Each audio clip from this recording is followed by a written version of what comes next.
Bonjour, bienvenue sur DevLabs, votre laboratoire de développement personnel. Et aujourd'hui, nous allons voir ensemble comment réduire son stress au travail.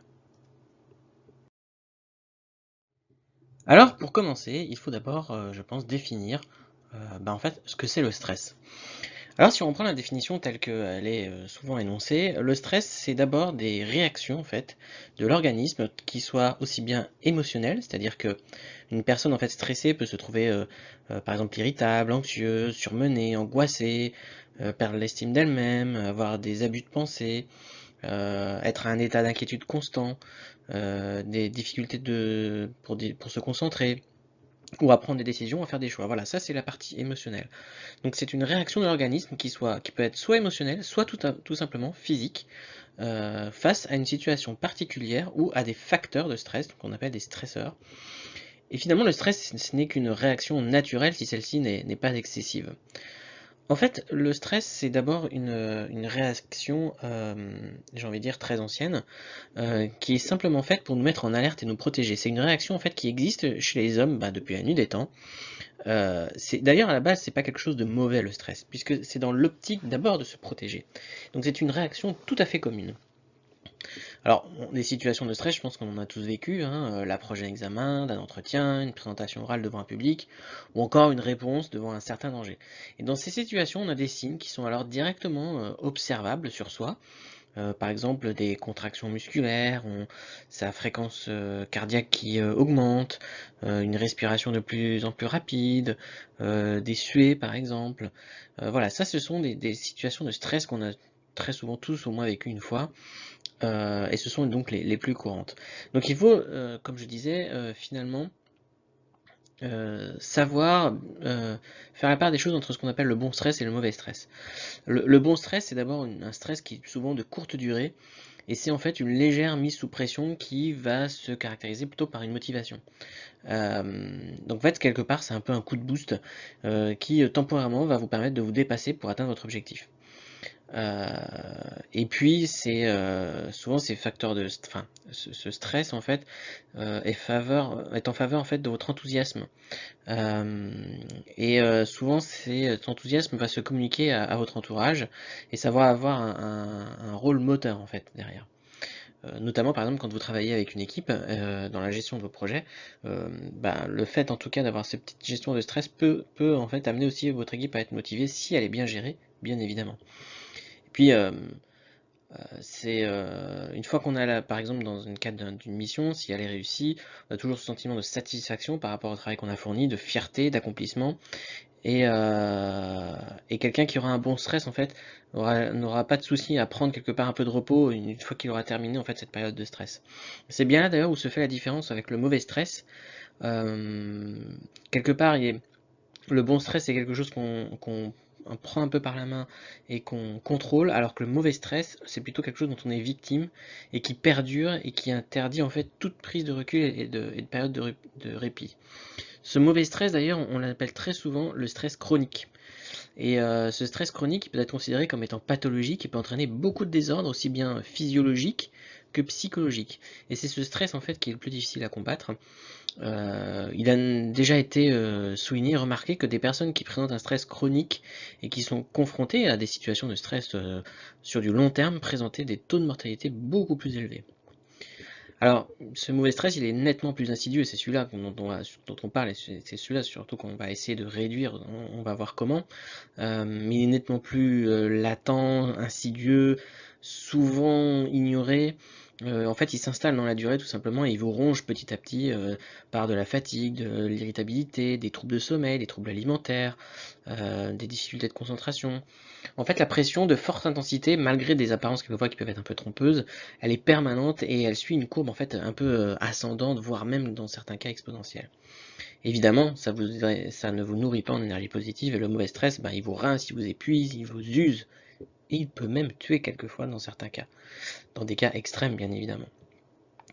Alors comment réduire ce stress pour qu'il ne devienne pas chronique, car il peut avoir du coup des conséquences importantes sur la santé. Euh, on voit en fait que il y a une enquête réalisée par Vric, qui est une application assez bien faite d'ailleurs, qui est assez sympa, et qui montre que 94% des personnes qu'ils ont interrogées disent avoir été victimes de stress au travail en raison de pression sur les objectifs ou les délais. Et il y a aussi l'Institut de sondage CSA qui a fait un sondage justement sur les salariés qui souffrent de stress, et le résultat c'était que 72% des salariés souffrent de stress. Donc autant vous dire que c'est quand même aujourd'hui le stress quelque chose de très fréquent et qui malheureusement est presque devenu une norme. Et c'est pas sans conséquence évidemment pour la santé, hein.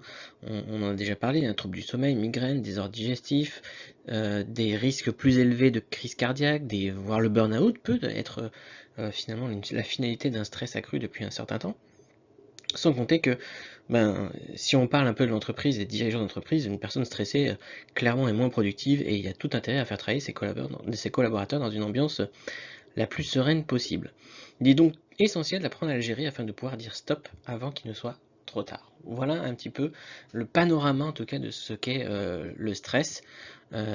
Alors, comment on peut essayer en tous les cas de réduire ce stress au quotidien? Je vais vous proposer plusieurs choses.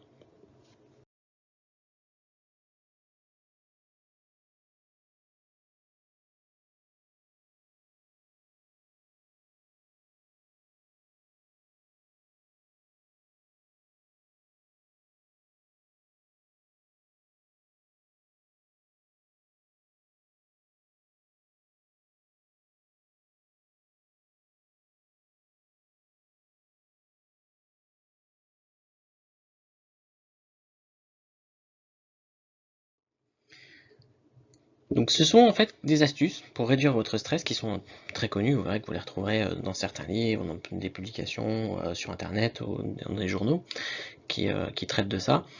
Donc on va voir qu'on peut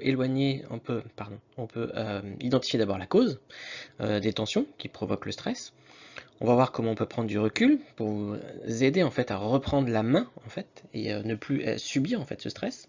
On va voir comment on peut hiérarchiser et prioriser, parce que ça pour vous éviter de traîner des tâches sur le long terme, parce que plus on traîne des tâches, plus ça peut être facteur de stress. On va voir comment faire des pauses pour permettre de baisser la pression. On va voir comment on peut éloigner les sources de déconcentration pour rester en fait très focusé sur une tâche à la fois et éviter de faire trop de choses en même temps. On va apprendre évidemment une chose très importante, on a déjà d'ailleurs parlé de ça dans d'autres vidéos DevLabs, c'est apprendre à dire non, pour prendre le temps en fait de la réflexion. Et enfin, c'est une dernière astuce qui est plus réservée aux managers, mais qui est très importante, c'est le savoir déléguer pour éviter la surcharge mentale. Voilà ce que je vous propose de vous présenter, ces quelques petites astuces dans les prochaines diapos.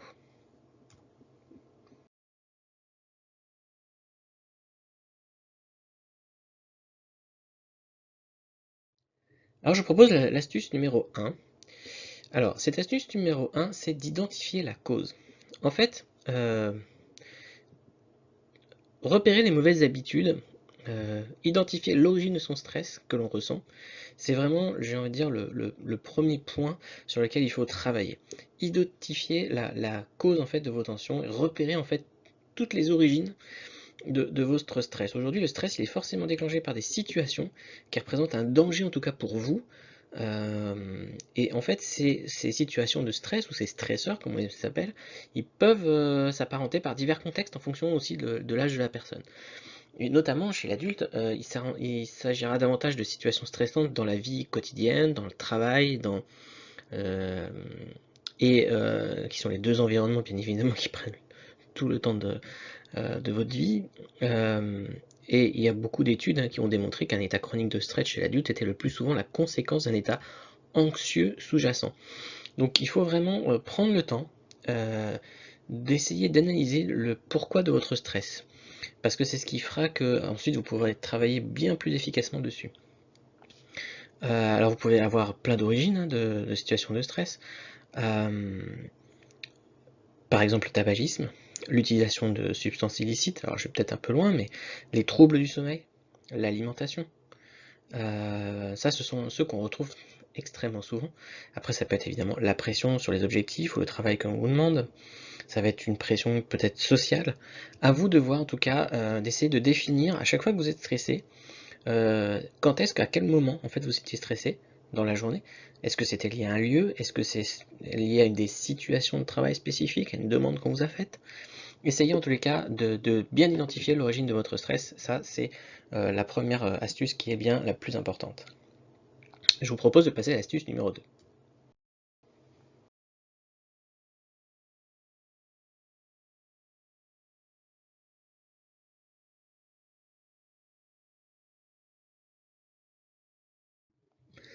L'astuce numéro 2, c'est de prendre du recul. Alors, prendre du recul, en fait, lorsque vous vous sentez complètement submergé, en fait, votre esprit commence à mouiner, il ressasse toutes les choses à faire, les emails sur lesquels vous n'avez pas encore répondu, les dossiers en retard, les personnes que vous deviez rappeler, la réunion avec votre équipe que vous devez préparer et que vous n'avez pas faite. Bref, vous avez plein de situations comme ça qui fait que tout ceci ne fait qu'amplifier en fait votre sentiment d'être totalement dépassé et ça en fait ça vous paralyse.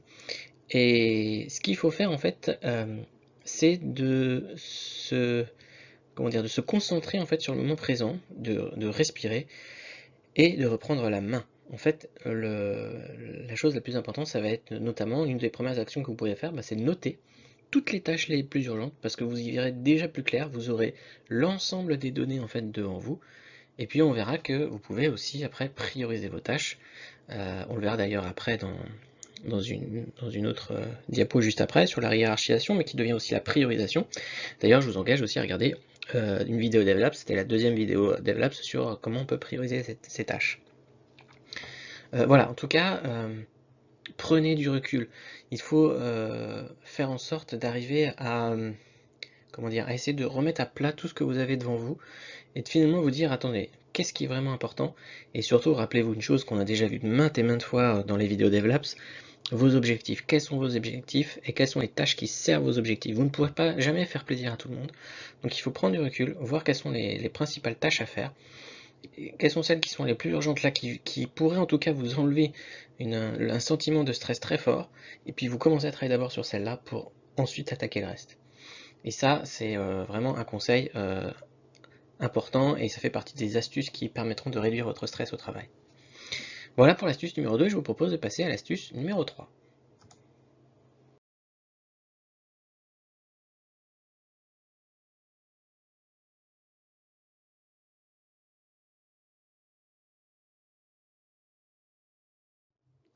Donc l'astuce numéro 3, on vient juste d'en parler, c'est le fait de hiérarchiser. Hiérarchiser, ça veut dire quoi? Ça veut dire d'apprendre d'abord à prioriser vos tâches. Tout ça pour éviter quoi? La procrastination, c'est-à-dire le fait de repousser sans arrêt, parce que plus vous repoussez des tâches devant vous, plus vous les accumulez devant vous, plus vous vous rendez compte que la montagne devient de plus en plus grande, et plus elle va être difficile à gravir. Donc c'est hyper important d'apprendre vraiment à prioriser et d'éviter la procrastination. Euh, Encore une fois, sur DevLabs, on a déjà vu ces deux thèmes, hein, prioriser ses tâches, donc la vidéo numéro 2 de chez DevLabs, et la vidéo 13 qui est ne plus procrastiner. Donc je vais pas rappeler toute la vidéo de prioriser ses tâches, mais je rappelle quelques principes essentiels. D'abord, prioriser, c'est décider quelle tâche est la plus importante à un instant T, c'est-à-dire au moment où on vous demande de faire une tâche. Parce que à un instant T, elle peut être prioritaire, mais à un autre instant, elle ne peut plus l'être. Prioriser ses tâches, c'est d'abord une question d'organisation. C'est surtout de déterminer d'abord ses objectifs. C'est se reconnecter à ses objectifs. Si vous les avez parfaitement en tête, que ce soit des objectifs personnels ou professionnels, je peux vous assurer que prioriser ses tâches, c'est un véritable jeu d'enfant quand vos objectifs sont très clairs. Malheureusement, il est toujours trop fréquent de consacrer du temps et de l'argent à la réalisation de tâches qui au final auront une importance moindre, et puis vous allez forcément mettre de côté des actions qui sont pourtant incontournables. Vous pouvez notamment vous aider de la matrice Eisenhower par exemple, que vous verrez si vous regardez la vidéo DevLabs qui traite de la priorisation des tâches. La procrastination, le fait donc de trop procrastiner, ça peut vous amener dans un schéma de pensée où vous ne pensez plus capable en fait de réaliser quoi que ce soit. Donc encore une fois, la perfection ça n'existe pas, vous ne pouvez pas être parfait. Est-ce que vous allez réaliser? Non plus. Mais en tout cas, faire quelque chose c'est toujours mieux. plus efficace et plus intéressant pour vous que de ne rien faire du tout. Donc, surtout, essayez vraiment de travailler ça. Euh, Aussi, pensez au fait que parfois il est urgent de ne rien faire. En fait, si vous sentez que face à une tâche, vous êtes complètement paralysé par la peur, par le stress, commencez d'abord par vous détendre en fait. Faites ce que vous voulez, du yoga, de la relaxation, allez marcher. Ça va vous permettre en fait simplement de refaire le vide et de repartir sur de bonnes bases pour vous y mettre. Et une fois que vous êtes détendu, là vous pouvez réfléchir à plusieurs petites choses que vous pourriez faire pour avancer dans cette tâche, c'est-à-dire quelque part vous redécoupez un peu vos tâches. Par exemple, si vous devez fixer un rendez-vous avec quelqu'un, bah, commencez par vérifier que vous avez bien ses coordonnées, vous les demandez à quelqu'un qui pourra vous les fournir, vous déterminez quelles sont les plages horaires qui sont les plus faciles euh, pour vous, pour organiser ce rendez-vous, le lieu, la date, l'endroit, enfin bref, vous savez. Bref, vous décomposez toutes ces tâches pour que ce soit bien plus facile pour vous et que ça vous paraisse plus comme une montagne. Donc voilà, c'est ça l'astuce numéro 3, c'est aussi de hiérarchiser. Et je vous propose de passer à l'astuce numéro 4.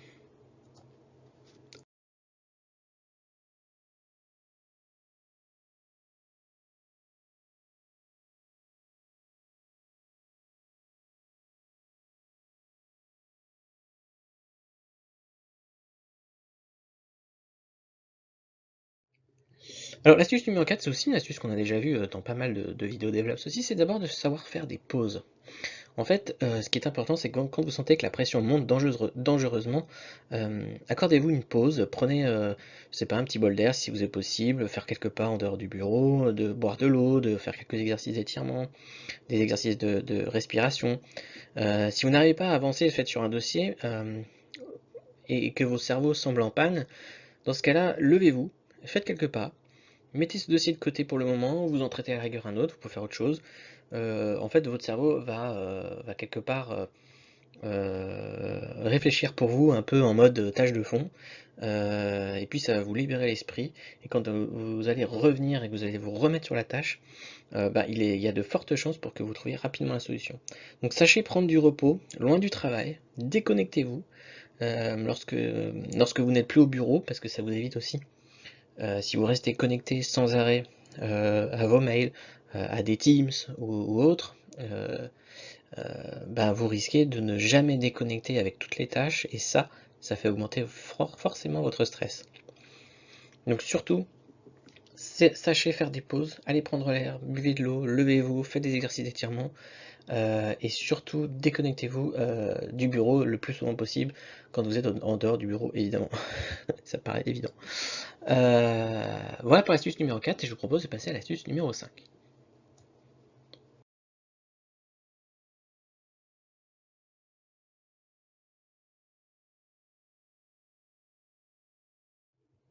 Alors l'astuce numéro 5, c'est d'éloigner les sources de déconcentration. Alors, que ce soit le bruit, le froid, la chaleur, ça peut être des facteurs de stress. Et il faut absolument veiller à aménager son espace de travail de la façon la plus ergonomique et la plus propice au travail. On a vu d'ailleurs ce principe d'organiser son espace de travail le plus efficacement possible dans la vidéo numéro 7.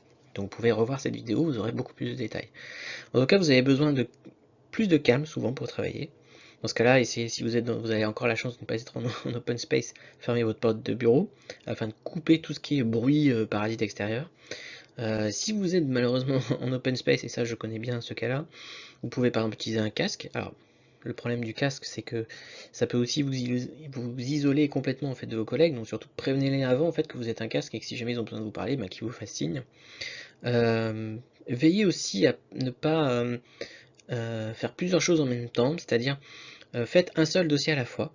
Euh, Parce que plus vous êtes focus sur une chose à la fois à un instant T pendant une durée déterminée, vous avancerez beaucoup plus vite que si vous attaquez tout en même temps. Alors, il y a des gens qui ont besoin de travailler sur des multiples choses en même temps pour pouvoir avancer convenablement. C'est pas donné à tout le monde, et moi c'est vraiment pas un conseil que je donne parce que euh, même si certains en ressentent un peu le besoin parce qu'ils aiment bien être occupés un peu tout le temps, euh, on ira toujours plus vite si on prend les choses focus et sur lesquelles on se concentre à fond pendant des périodes données que de tout commencer. J'ai déjà vu ça plusieurs fois où des gens commencent tout en même temps et au final ne finissent rien. parce que ils font trop de choses en même temps, et les choses ne peuvent pas toutes avancer au même rythme, et bien évidemment. Et ça devient du coup très compliqué à suivre, et c'est aussi un facteur de stress de faire plein de choses en même temps. Donc essayez de vous éloigner de ces sources de déconcentration, donc aménagez bien votre espace de travail pour éviter d'avoir à chercher des documents qui ne seraient pas rangés, ça c'est la source de stress. Isolez-vous des bruits, parce que le fait de travailler au calme, ça permet de mieux vous concentrer, et puis essayez de ne pas faire trop de choses en même temps. Voilà ce que je peux vous dire sur l'astuce numéro 5. Et maintenant, on passe à l'astuce numéro 6.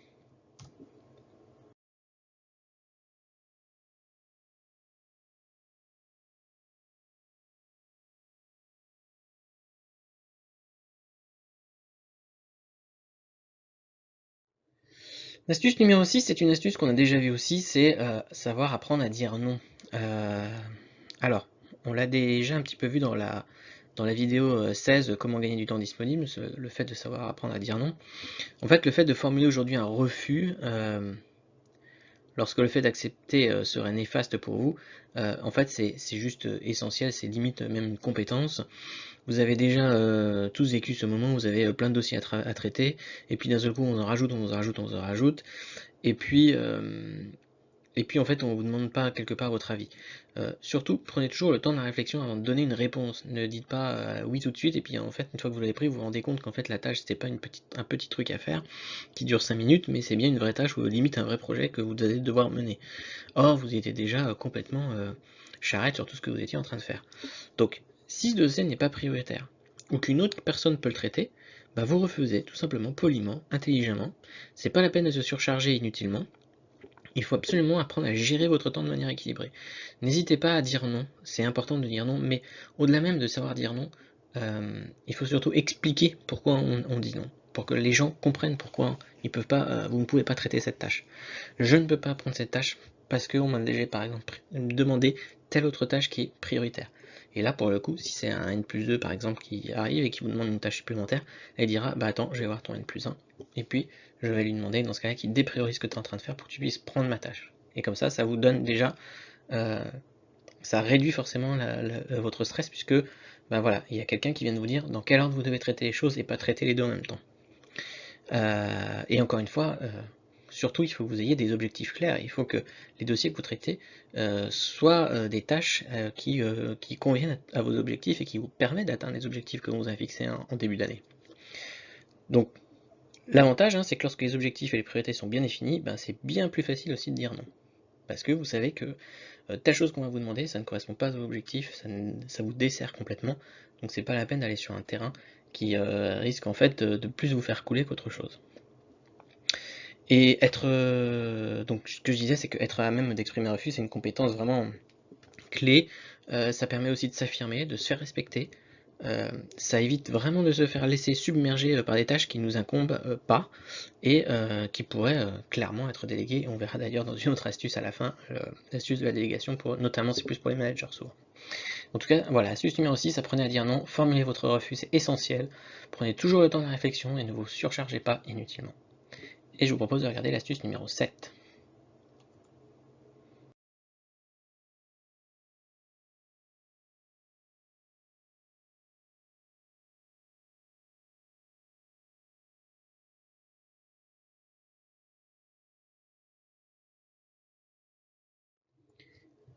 L'astuce numéro 7, c'est la suite, c'est la délégation.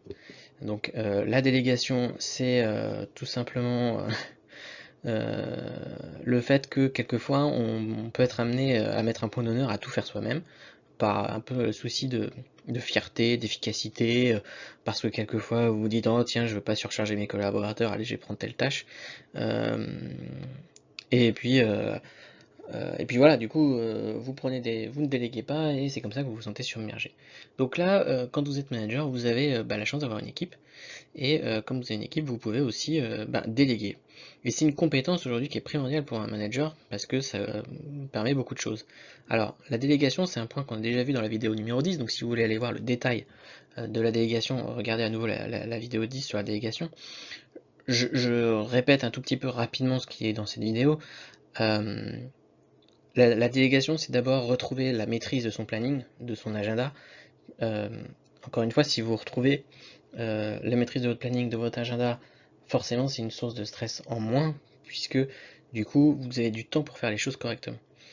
Déléguer, ça permet de se concentrer sur ses priorités, forcément, puisque du coup vous déléguez des tâches que vous pensez pour vous ne pas être prioritaires, mais qui sont quand même importantes, et vous les déléguez à quelqu'un qui va pouvoir du coup les mener pendant que vous concentrez en fait sur autre chose. Donc ça permet de se recentrer tout simplement sur son activité et son cœur de métier. Ça vous permet du coup d'être plus efficace au travail et au quotidien, et ça permet aussi de varier les tâches, parce que si des fois on vous demande tout le temps la même chose, vous pouvez du coup déléguer peut-être certaines parties que vous faites de manière récurrente pour vous concentrer sur des projets peut-être un peu plus spécifiques qui peuvent être plus intéressantes pour vous. Voilà un petit peu la septième astuce qui est donc la délégation.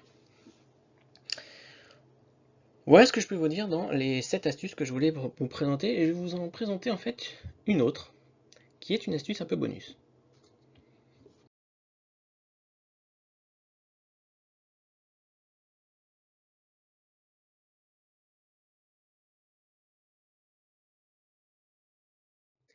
Alors cette astuce bonus, c'est quoi? En fait, finalement c'est assez simple. Euh, Réduire son stress, c'est d'abord aussi commencer par avoir une bonne hygiène de vie. C'est le b.a.-ba pour un bon équilibre de vie, tant au niveau personnel que professionnel. Apprendre à gérer son stress, ça commence par prendre soin de soi. Donc ça veut dire soigner son alimentation, euh, ça veut dire notamment de limiter tout ce qui est excitant, la théine, la caféine, ça veut dire manger équilibré, dans des quantités raisonnables et adaptées, ça veut dire limiter aussi l'alcool, tout ce qui est nicotine. Voilà, déjà ça, toute cette partie-là, c'est soigner un petit peu comment vous alimentez en fait votre corps. La deuxième chose, c'est de prendre soin de son sommeil, essayer d'écouter un peu les signaux que vous envoie votre corps et ainsi de repérer votre rythme biologique. Quand votre rythme commence à se dérégler, vous avez une horloge interne qui vous fait signe que c'est le moment de dormir, et essayez le plus possible en fait de respecter en fait ce que vous demande votre corps, ça c'est le plus important. Donc essayez vraiment de prendre soin, d'avoir un bon sommeil, avoir un rythme de vie adapté, évidemment, ça veut dire qu'il faut être en accord avec vos valeurs et avec vous-même, ne pas en faire trop ni pas assez. En tout cas voilà, avoir un rythme de vie qui vous convient. Il faut savoir bouger, ça veut dire pas forcément faire du sport, mais quelquefois simplement marcher, danser, ça peut aussi largement suffire. Il faut en fait, le but c'est de quoi? C'est de dépenser un peu votre énergie quelquefois que vous avez en trop, et de façon un peu positive pour pas que vous broyiez du noir, j'ai envie de dire, dans un coin. Alors ça ne fera pas forcément disparaître toujours les causes de vos tensions, mais ça vous aidera quand même à vous sentir mieux et à mieux les accepter, et votre cerveau sera tout à cette activité physique plutôt qu'occupé à cogiter sur les soucis. En fait, ça sert à ça, surtout la partie de bouger en tout cas son corps. Et puis le dernier point, c'est de savoir déconnecter, on en a déjà parlé, mais surtout couper son ordinateur, son téléphone, sa tablette, ne pas sauter sur sa boîte mail au lever du jour et avoir constamment un œil sur ses notifications. Il faut vraiment vous ménager des moments où vous serez complètement injoignable, c'est-à-dire des moments qui seront privilégiés avec votre famille, vos amis, votre compagne, peu importe. C'est un moment où vous pourrez vous ressourcer, recharger vos batteries, et être vraiment loin de tous vos tracas professionnels. Voilà, ce que c'est essayer de respecter en fait cette bonne hygiène de vie, et ça va vous aider encore plus en tout cas à passer le cap de ces éléments de stress, et à faire en sorte que ce bon stress ne se transforme pas en stress chronique, comme on l'a vu tout à l'heure dans la définition du stress. Et ben voilà, je vous ai donné un petit peu toutes mes astuces. Alors comme d'habitude, on va passer aux avantages et inconvénients.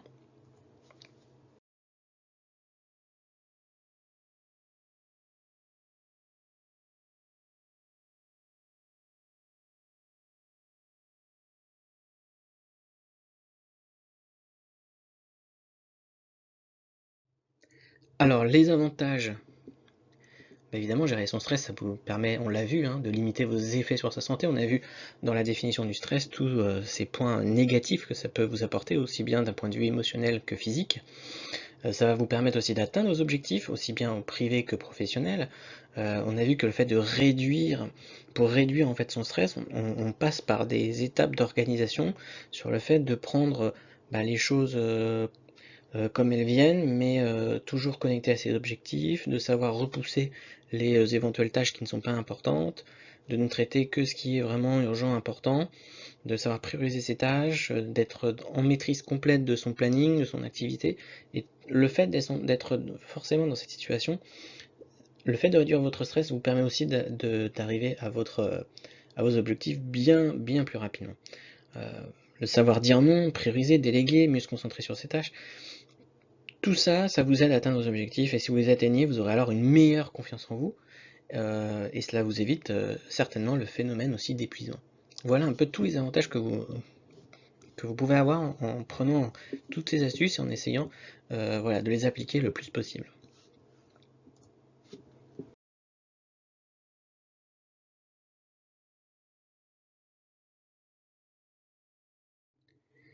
Alors les inconvénients, on voit quand même que gérer son stress, ben, ça demande de la discipline, ça demande aussi une bonne conscience de ses propres limites.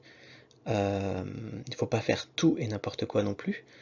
Il faut savoir bien identifier les raisons et les causes de son stress, et ça c'est jamais évident. C'est d'ailleurs pourquoi je l'ai mis en astuce numéro 1. S'il y en a bien une à regarder, c'est celle-là, c'est essayer vraiment de déterminer quels sont les facteurs qui vous stressent pour pouvoir vraiment en traiter la cause et être sûr que ce stress ne reviendra pas.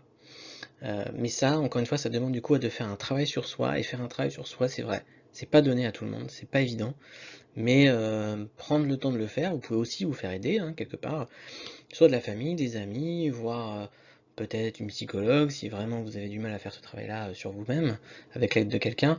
En tous les cas, voilà, c'est vraiment la première étape indispensable, et encore une fois, c'est pas forcément la plus facile.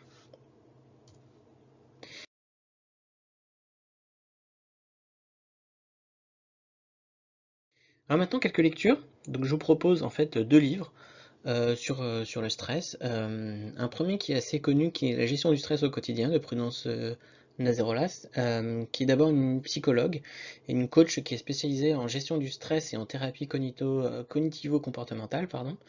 Et elle vous livre, pareil, un peu comme moi, un peu toutes ces astuces, tous les outils qui sont issus de ce qu'elle appelle les thérapies brèves. Donc ça veut dire apprendre à se relaxer, à se détendre, retrouver la sérénité, la paix, le bien-être, voilà, c'est tout ce qui va vous permettre en fait de gérer votre stress au quotidien. Et puis il y en a un autre qui s'appelle Stress, anxiété, peur et angoisse. Euh, donc en fait de Diane Lucas, en fait ce que va essayer de montrer dans ce livre Diane Lucas, c'est de vous donner une large palette d'informations sur ces états nerveux que personne ne souhaite.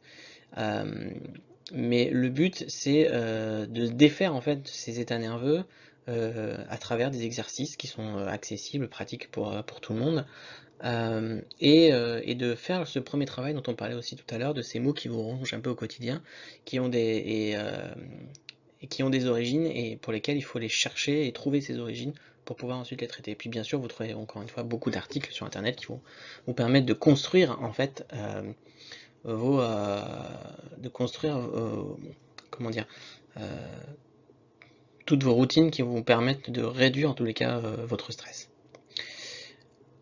Voilà pour les lectures. Et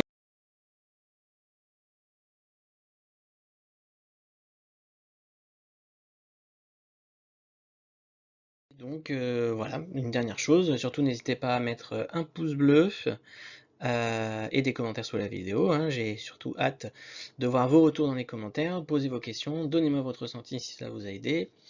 Si vous avez besoin que je détaille d'autres principes, ben demandez afin que je puisse faire soit une nouvelle vidéo, ou soit peut-être apporter des précisions sur certaines choses. En tous les cas, j'ai une dernière chose à vous dire, allez-y, testez, faites partie de ces bons sceptiques comme je vous dis à chaque vidéo. Et sur ce, partagez, likez, soutenez, et on se retrouve très bientôt dans une prochaine vidéo DevLabs. Ciao!